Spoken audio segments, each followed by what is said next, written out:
My boyfriend has always dreamed of becoming a father and talks about our future kids constantly. But he doesn't know I've decided I want to live a completely child-free life. I know ending things will break his heart, but staying would be even more unfair, to him and to myself. For as long as I can remember, the idea of having children hasn't resonated deeply with me. I've often been described as youthful and somewhat immature for my age, someone who appreciates being cared for, and who navigated life's significant steps, like independent living or completing education, a little later than most.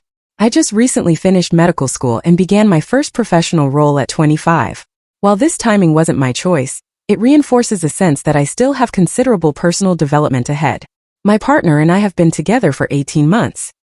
He has always been clear about his desire for a family, specifying at least 2 children as a minimum. Before our relationship began, I had firmly committed to a child-free lifestyle for over a year. When we first started dating and recognized this significant divergence in our aspirations, I anticipated it would be an insurmountable obstacle. However, the connection between us was so profound that we decided to explore if my perspective might shift once I settled into my career.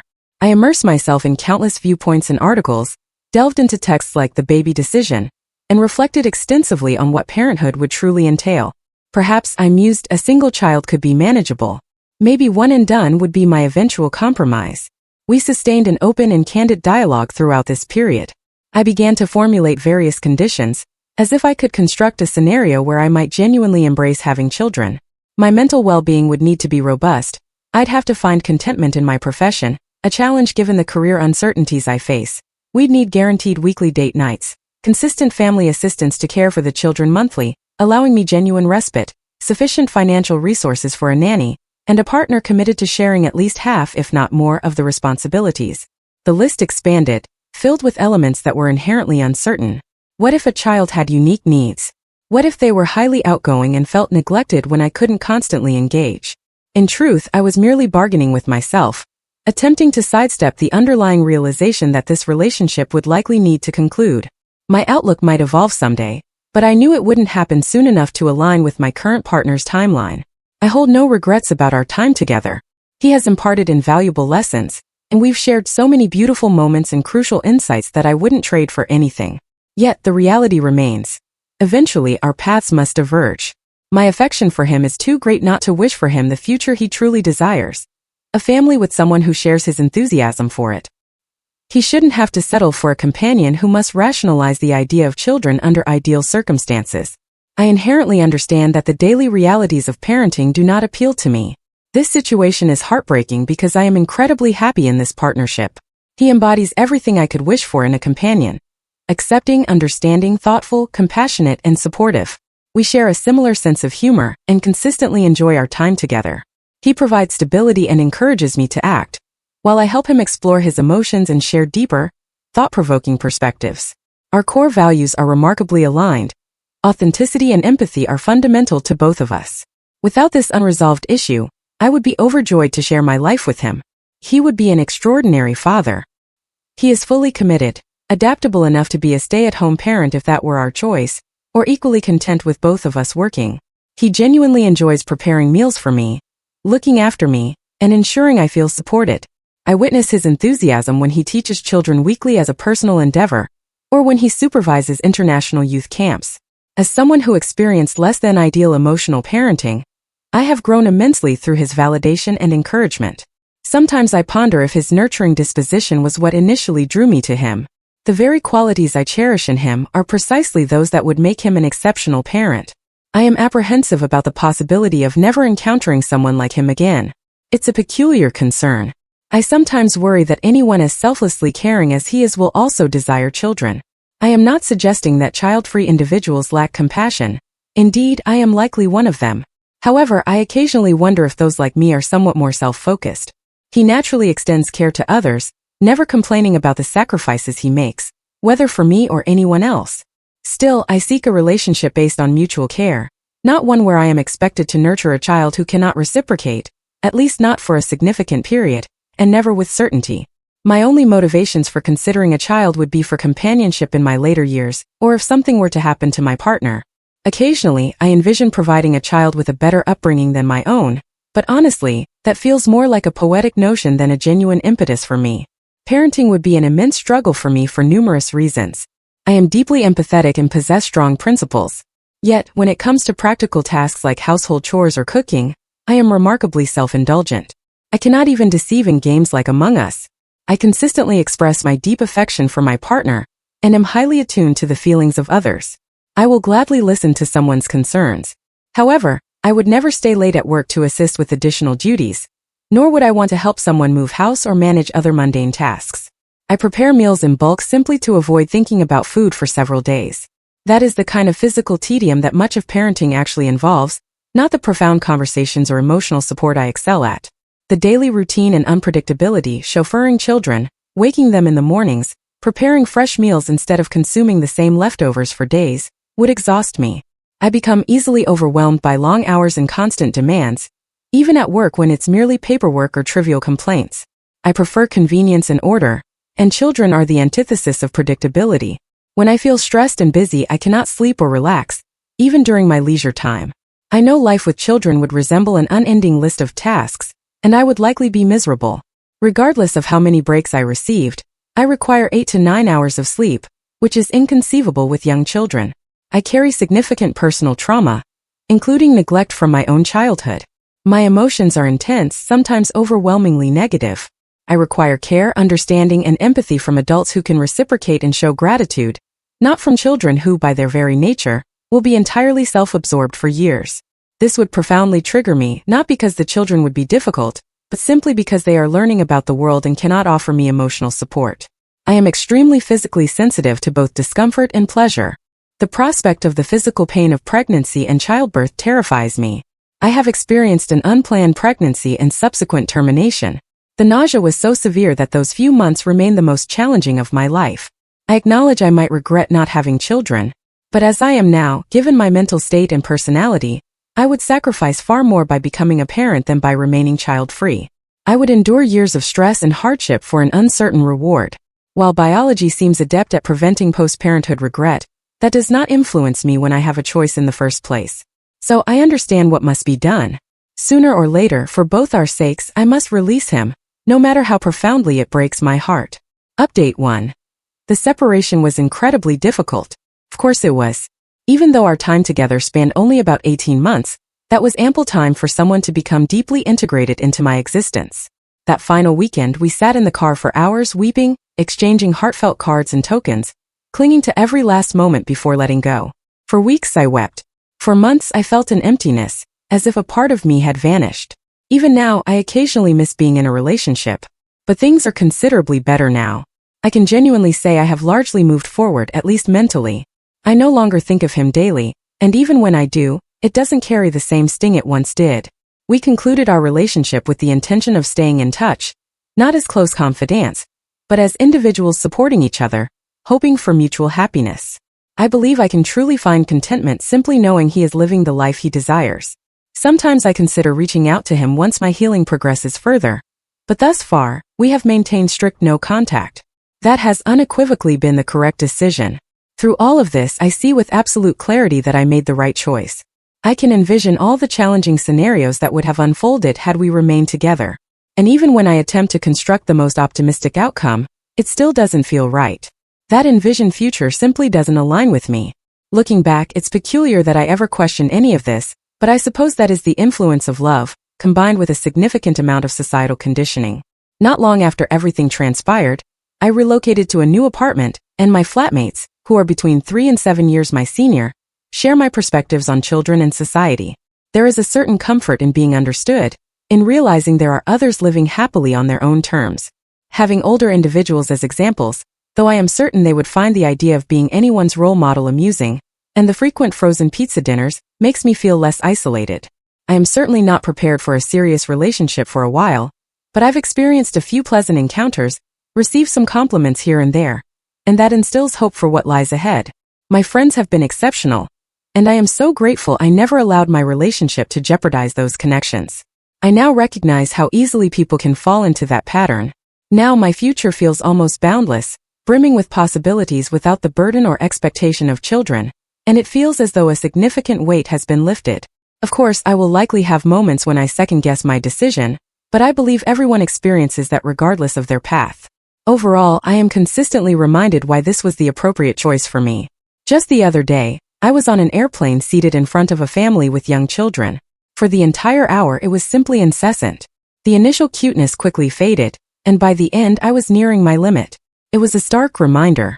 I would lose myself if I had to manage that 24/7, let alone for just a few hours. In essence, things are improving. Making that difficult decision was the correct course of action, and trusting my intuition guided me forward. Reflecting on my true self and what genuinely brings me satisfaction was pivotal.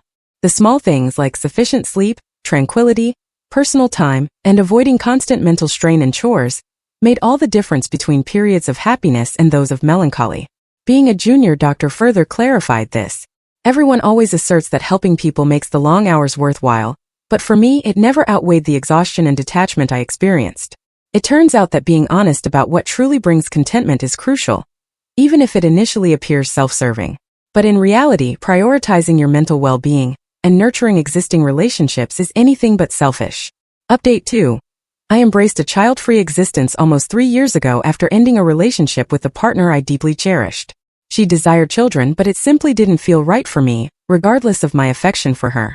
Since then, I've been living my life surrounded by friends and family, and that aspect has remained unchanged. Work, however, became incredibly demanding, so demanding in fact that I decided to transition to part-time. That has been such a relief. I now have considerably more time for my hobbies and to genuinely unwind. I know if I had children, working part-time would merely translate into more time consumed by parental duties, precisely what I observe happening to most of my colleagues. Over these past few years, I've gained significant self-awareness and recognized the challenges I still need to address. I decided to begin therapy, which has honestly been more beneficial than I could have anticipated. That process has only further solidified my conviction that I made the correct decision. Having children simply isn't what I desire from life, and that has become even clearer. There is so much self-care and healing I need to undertake for myself first. Working in mental health, particularly with children, I've witnessed firsthand how parents who have children for the wrong reasons can inadvertently create difficulties for their offspring. I've worked with more than a few patients who attempted to salvage their relationship by having children, and inevitably that leads to an even greater mess. Parents in constant conflict, a poor family environment for the child, separations despite the children, or both. If you choose to become a parent, you owe it to your child to resolve your own issues first, because if you don't, it all gets passed on. Too many individuals never pause to consider this, but I observe it daily. Another significant shift in my life is my relationship status. After allowing myself a healthy period to grieve my previous relationship, I met someone remarkable. We've been together for almost 2 years now. He is genuinely wonderful and possesses some positive attributes I only dreamed about with my former partner but never truly expected to find. I am a contemplative person, someone who enjoys in-depth analysis, and this new partner connects with me on an entirely different plane. On our very first date, I brought up the topic of children right at the end. He later told me he was thrilled because it indicated my seriousness, and he interpreted it as a clear sign that I was considering him as a genuine prospect. He was more of an undecided individual regarding children. He hadn't given it much thought, just kind of assumed he might become a father after 40, if it happened at all, but never considered not having children as an option. It was daunting for me entering a relationship where he wasn't entirely certain. But over time, it has become evident he isn't keen on the idea either. I used to worry about whether I'd ever find a partner, considering how many men desire children. But I'm beginning to see that the child-free choice is becoming more prevalent these days. Perhaps I was fortunate, which I certainly was, but I don't believe I would have ended up isolated even without him. My life with friends and family would still have been vibrant. Definitely brighter than the alternative of having children I never truly wanted. Rereading what I wrote when I was grappling with this decision feels surreal. It's clear I didn't want children, and yet leaving was incredibly difficult. Receiving that affirmation and validation that remaining steadfast was the correct decision truly helped me envision a happy future for myself. I now see it clearly. I tend to know what I like and what I don't on an intuitive level. Things only go awry when I attempt to override my instincts for the sake of logic, like choosing a job with better pay and hours but significantly more stress, instead of trusting my vague sense about what I would enjoy more. My intuition was correct. Inner peace is absolutely invaluable, and I would not exchange it for anything. Update 3. It's been nearly 6 months since my last update, and honestly, I wasn't sure I'd ever write another one. Life felt stable, predictable. Even my partner and I had our routines, our peaceful evenings, our child-free future clearly outlined. I believe the most challenging part was behind me. That breakup years ago, the introspection, finding someone who genuinely understood my choice. But life has a way of presenting unexpected challenges. 3 months ago, I received a message on social media. It was from my ex, the one I separated from because he desired children. My heart literally paused when I saw his name appear. We had maintained strict no contact for over 3 years, and suddenly there he was, inquiring if we could speak. I stared at that message for hours before responding. A part of me wished to delete it and pretend it never existed, but curiosity prevailed, and honestly I believed I was resilient enough to handle whatever he had to say. We arranged to meet for coffee on a Saturday afternoon. I was anxious in a way I hadn't been in years, that familiar flutter in my stomach, the same one I used to experience when we were together. When I saw him enter the cafe, it felt like a profound impact. He looked exactly the same, perhaps a little more weary around the eyes, but still him. Still the individual I had loved so deeply that leaving him nearly shattered me. The conversation began innocuously enough. We caught up on work, family, the usual superficial topics. But then he grew quiet, and I could perceive a shift in his expression. "I need to tell you something," he stated, wrapping his hands around his coffee cup. "I've been thinking about you a lot. More than I should probably." My chest tightened. "What are you saying?" "I'm saying I think I made a mistake. We made a mistake." I felt the world subtly shift. "What do you mean?" He took a deep breath. "I haven't had kids. I'm 30 now, and I keep thinking I should want them more than I do. I've been in 2 relationships since us, both with women who wanted families, and I couldn't. I couldn't connect with that future the way I thought I would. Every time I tried to imagine it, I kept thinking about our life together instead." I sat there speechless. This was not what I had anticipated. "I'm not saying I don't want kids anymore," he continued quickly. "I'm just saying maybe I wanted the idea of them more than the reality. Maybe I was so focused on what I thought I was supposed to want that I ignored what I actually had." The walk home was a blur. I felt as though I were floating, detached from my body. When I returned to my apartment, my current partner was preparing dinner, humming to himself, completely unaware of the emotional upheaval that had just occurred in my mind. That night, I lay awake staring at the ceiling. My partner was sleeping peacefully beside me, and I felt like the worst person imaginable. Here was this wonderful man who had embraced the child-free life with me, who had never pressured me about children, who made me laugh every day. And I was lying there thinking about someone else. Over the subsequent weeks, my ex and I began exchanging texts. Nothing inappropriate, just discussions about work, books, random thoughts. But it felt charged in a way that made my skin tingle. I told myself it was merely closure, that we were finally achieving the friendship we had always claimed we wanted. But I was deceiving myself, and I think I knew it. The breaking point arrived last month. My current partner had to travel for a work conference, and somehow my ex and I ended up meeting for dinner. It was meant to be innocent, just 2 old friends catching up. But the moment I saw him, I knew I was in trouble.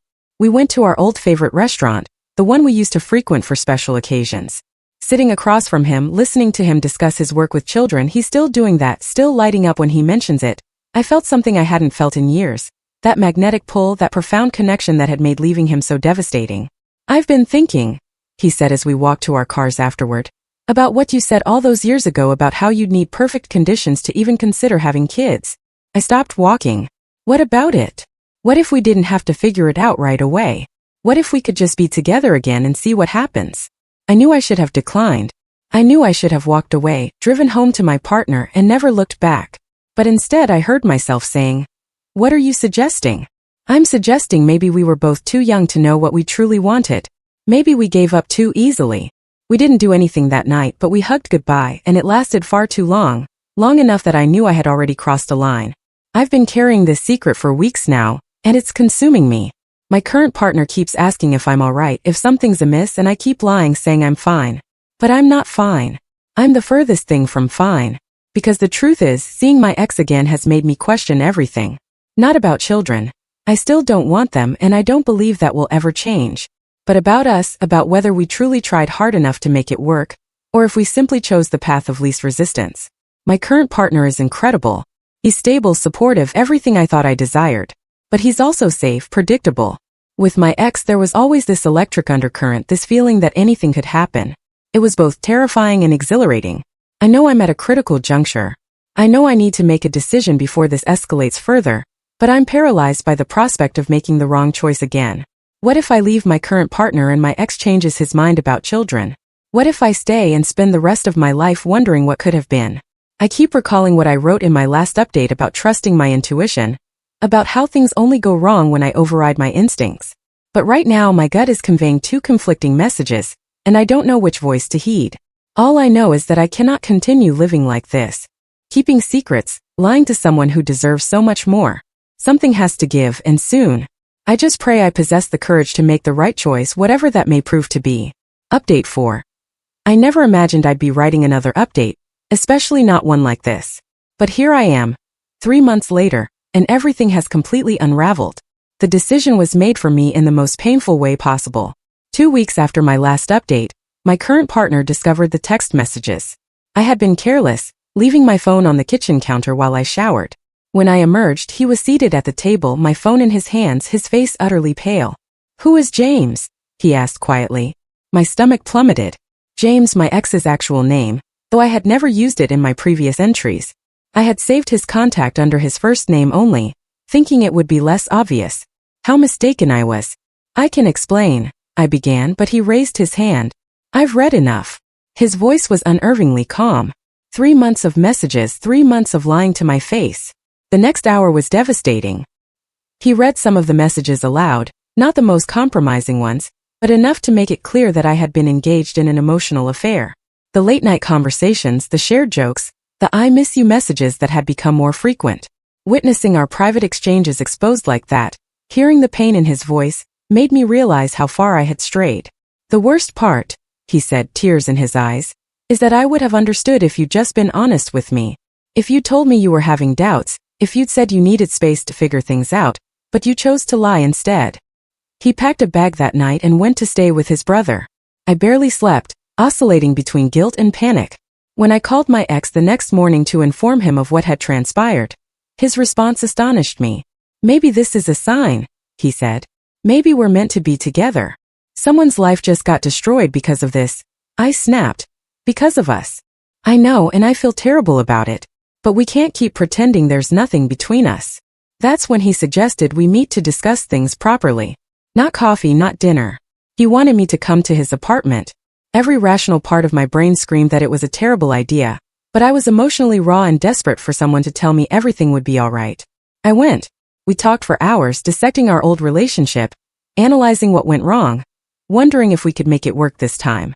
The conversation was intense, emotional, and I felt more connected to him than I had to anyone in months. When he kissed me, I didn't pull away. I stayed the night. The next morning, I awoke with overwhelming guilt. I had cheated on my partner, truly cheated, and the worst part was that it didn't even feel like a mistake in the moment. Felt like coming home. When I returned to my apartment, my partner was there, packing the rest of his belongings. "I know where you were," he said without looking at me. "You don't need to explain. Please, can we just talk about this?" "There's nothing to talk about. You made your choice." He left his key on the kitchen counter and walked out of my life. 2 years together ended just like that. I immersed myself in the possibility of a future with my ex. We spent almost every day together for the next month, effortlessly falling back into our old patterns as if no time had passed. The chemistry was undeniable, the emotional connection even stronger than before. I began to believe that perhaps this was destined to happen, that we had both needed to grow separately before we could truly be together. But then reality began to intrude. It started with minor things.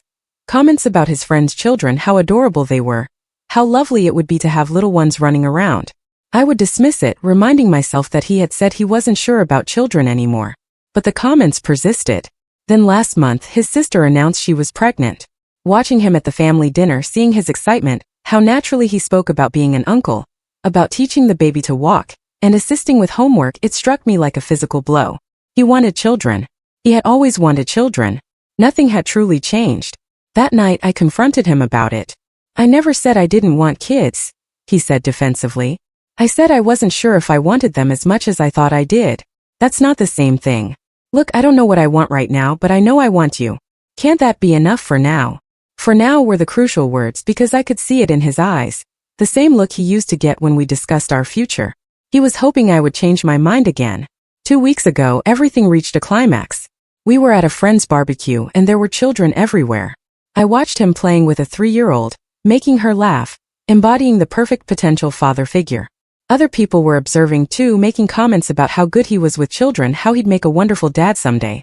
You two would have such beautiful children, one of his friends said to us later. The expression on his face when she said it, pure longing, told me everything I needed to know. That night I ended it again. I can't do this, I told him. I can't be the person who prevents you from having the family you desire. You don't know what I want. Yes, I do. I saw your face today.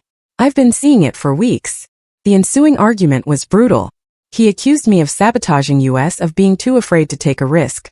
I accused him of attempting to manipulate me into changing my mind. We uttered words we couldn't retract. The last thing he said to me was, "You're going to regret this. You're going to end up alone. And you'll realize you squandered the best thing that ever happened to you." Maybe he's right. Maybe I will regret it. But I know I'd regret having children I didn't want even more. So here I am, single again, having disrupted 2 relationships in the span of 3 months. My former partner, the one I betrayed, refuses to speak to me, which I completely understand. My ex is telling mutual friends that I am unstable, that I don't know what I want, that I am incapable of commitment. Perhaps he's right about some of that too. But for the first time in months I can sleep at night. I'm not lying to anyone, not keeping secrets, not pretending to be someone I'm not. I'm just me, flawed, complex, definitely not parent material, and I'm learning to accept that. I've resumed therapy. My therapist suggests I have a pattern of entering relationships that demand I compromise fundamental aspects of myself, then resenting that compromise. She might be onto something. I don't know what comes next. Perhaps I'll find someone who genuinely doesn't want children. Perhaps I'll remain single and focus on my career, my friends, my own healing. Perhaps I'll have a completely different realization in 5 years, and everything will change again. But right now, I'm simply trying to figure out how to be honest with potential partners, with myself, with the messy reality of what I actually desire from life. It's harder than it sounds, but it's preferable to the alternative.